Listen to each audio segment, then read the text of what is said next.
ওম গণেশায় নমঃ। নমস্কাৰ প্ৰিয় শ্ৰোতা দৰ্শক, সকলোৰে প্ৰত্যেকটো দিন সৰ্বাংগ সুন্দৰ হওক, অগ্ৰগতিৰে ভৰা হওক আপোনাৰ প্ৰত্যেকটো ক্ষণ। প্ৰাৰ্থনা জনাইছোঁ ভগৱানৰ শ্ৰীচৰণত। উন্নতি দিয়ক, অগ্ৰগতি দিয়ক, মনে বিচৰা সুখ দিয়ক প্ৰত্যেকগৰাকী ব্যক্তি, প্ৰত্যেকগৰাকী পৰিয়ালৰ। কৰ্মক্ষেত্ৰত ব্যাপক উন্নতিৰ দিশে অগ্ৰসৰ হ'ব পাঁচটাকৈ ৰাশিৰ। কৰ্মক্ষেত্ৰত ব্যাপক উন্নতি আহিব। ধ্ৰুৱ যুগৰ ফলত 5 ৰাশিৰ ভাগ্যৰ দৰ্জা খোল খাইছে। ধ্ৰুৱ যুগ, যি ধ্ৰুৱ যুগে জ্যোতিষশাস্ত্ৰত প্ৰচুৰ পৰিমাণে চৰ্চিত, জ্যোতিষশাস্ত্ৰত সৰ্বব্যাপী, প্ৰত্যেকগৰাকী ব্যক্তিকে প্ৰভাৱান্বিত কৰিব পৰা এই বিশেষ যুগ হৈছে ধ্ৰুৱ যুগ। বৈদিক জ্যোতিষশাস্ত্ৰ অনুযায়ী আহাৰ মাহৰ অমাৱস্যাৰ দিনাখন বিশেষ ধ্ৰুৱ যুগৰ সৃষ্টি হৈছে আৰু এই দিনাখনৰ পৰাই ধ্ৰুৱ যুগৰ বাবেই বিশেষ বিশেষ সংযোগ, শুভ সংযোগত কোনো কোনো ৰাশিৰ বাবে শুভ যুগ লৈ আহিছে। কেইবাটামান মাহ আপোনালোকে শুভ ফলাফল লাভ কৰিব পাৰিব। বিশেষভাৱে মিথুন ৰাশিত প্ৰৱেশ হোৱাৰ বাবে, চন্দ্ৰগ্ৰহ মিথুন ৰাশিত প্ৰৱেশ হোৱাৰ বাবে শুভ মংগলময় ফলাফল 5 বিশেষ ৰাশি লাভ কৰিব। ইয়াৰ লগে লগে আহাৰ মাহৰ কৃষ্ণপক্ষৰ অমাৱস্যা তিথিৰ বিশেষ যি পৰিচয়, এই পৰিচয়ৰ পৰা ধ্ৰুৱ যুগ প্ৰস্তুত হৈছে। এই দিনাখন সৰ্বাৰ্থ সিদ্ধি যুগ আৰু বিশেষ বিশেষ ৰাজযোগী চুই গৈছে এই বিশেষ দিনটোক। এই দিনাখনৰ পৰাই আপোনালোকৰ অৰ্থনৈতিক ক্ষেত্ৰত দুৰ্বলতা নোহোৱা হ'ব। বৈদিক জ্যোতিষশাস্ত্ৰ অনুযায়ী কোৱা হৈছে যে এই অমাৱস্যাৰ দিনাখন বিশেষ বিশেষ কিছু নিয়ম পালন কৰিলে শুভ ফল পোৱা যায় আৰু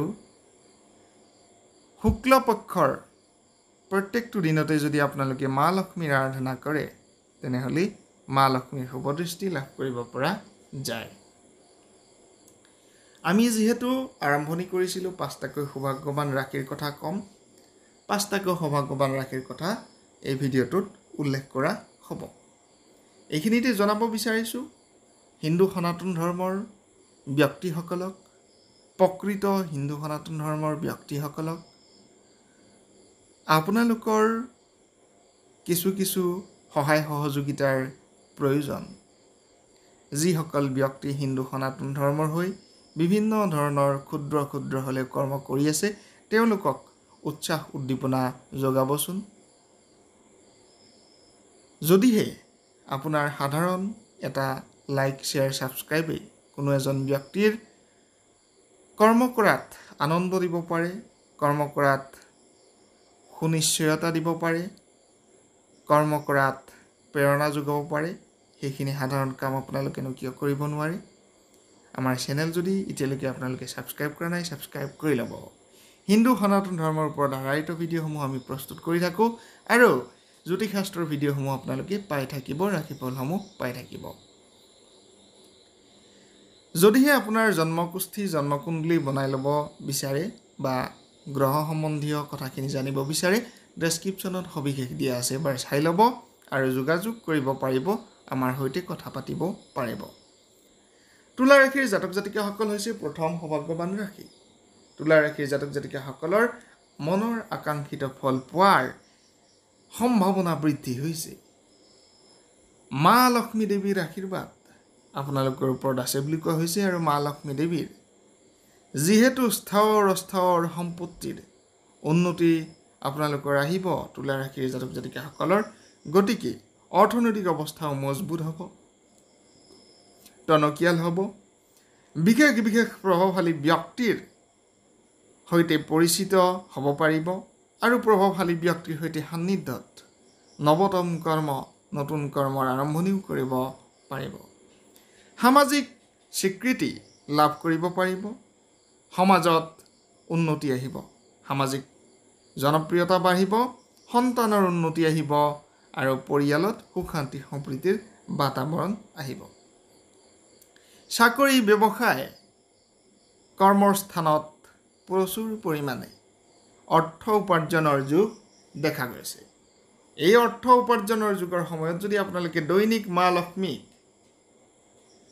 ক্ষীৰ চাকিৰে আৰাধনা কৰে তেনেহ'লে এই শুভ যুগ যথেষ্ট বৃদ্ধি হ'ব বুলি কোৱা হৈছে দ্বিতীয় ৰাশি সৌভাগ্যৱান ৰাশি সিংহ ৰাশি দেৱী লক্ষ্মীৰ আশীৰ্বাদ দেৱী মা লক্ষ্মীৰ আশীৰ্বাদ আৰু মা লক্ষ্মীৰ আশীৰ্বাদৰ বাবেই ধন সম্পদ বৃদ্ধি হ'ব বুলি কোৱা হৈছে সিংহ ৰাশিৰ জাতক জাতিকাসকলৰ নিজৰ পৰিচয় প্ৰস্তুত কৰিব পাৰিব আৰু নিজৰ আত্মগৌৰৱ আত্মবিশ্বাস বাঢ়িব বুলি কোৱা হৈছে এই শুভ সংযোগ আপোনালোকৰ বাবে প্ৰচুৰ পৰিমাণে উন্নতি দিব আপোনালোকক ধন অৰ্থ উপাৰ্জনৰ বাবে শুভ ফল ধন সঞ্চয়নৰ বাবে শুভ ফল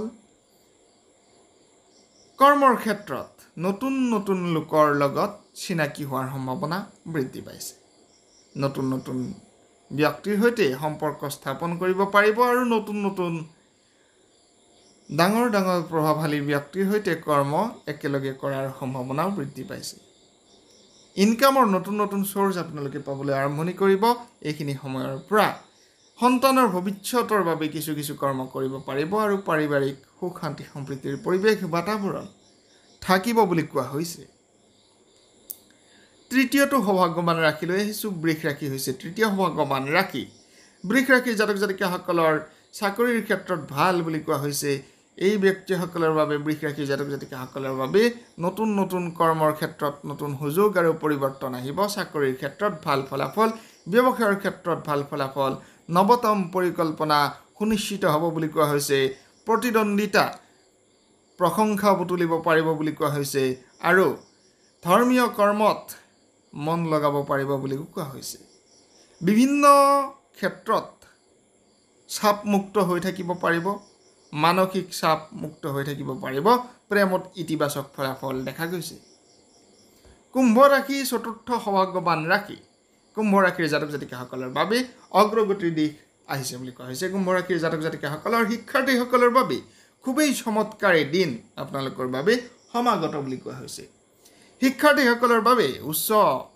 শিক্ষাৰ বাবে যিসকল ছাত্ৰ ছাত্ৰী অৱনীত হ'বলৈ গৈ আছে বিভিন্ন ধৰণৰ উচ্চ শিক্ষাৰ বাবে বিভিন্ন ভ্ৰমণ কৰিবলৈ গৈ আছে তেওঁলোকৰ বাবে ভাল ফলাফল অৰ্থনৈতিক ক্ষেত্ৰত ভাল ফলাফল দেখা গৈছে ধৰ্মীয় কৰ্মত মন বাঢ়িব বুলি কোৱা হৈছে ধৰ্মীয় কৰ্মত মন লগাব পাৰিব ব্যৱসায়ত প্ৰতিযোগিতা থাকিলেও উন্নতি কৰিব পাৰিব আৰু ডাঙৰ ডাঙৰ জ্ঞানী ব্যক্তিৰ সান্নিধ্যত নতুন নতুন কৰ্ম কৰিব পাৰিব পঞ্চম সৌভাগ্যৱান ৰাশি ধনু ৰাশি ধনু ৰাশিৰ জাতক জাতিকাসকলৰ মান যশ খ্যাতি বৃদ্ধি পাব বুলি কোৱা হৈছে মানসিক শান্তি সম্প্ৰীতিৰ পৰিৱেশ আহিব বুলি কোৱা হৈছে উন্নতি আহিব বুলি কোৱা হৈছে অৰ্থনৈতিক ক্ষেত্ৰত শিক্ষিক ক্ষেত্ৰত শিক্ষাৰ লগত জড়িত ব্যক্তিসকলৰ বাবে বা শিক্ষাৰ্থীসকলৰ বাবে শৈক্ষিক ক্ষেত্ৰতো আপোনালোকৰ বাবে যথেষ্ট ভাল ফলাফল লাভ কৰিব পাৰিব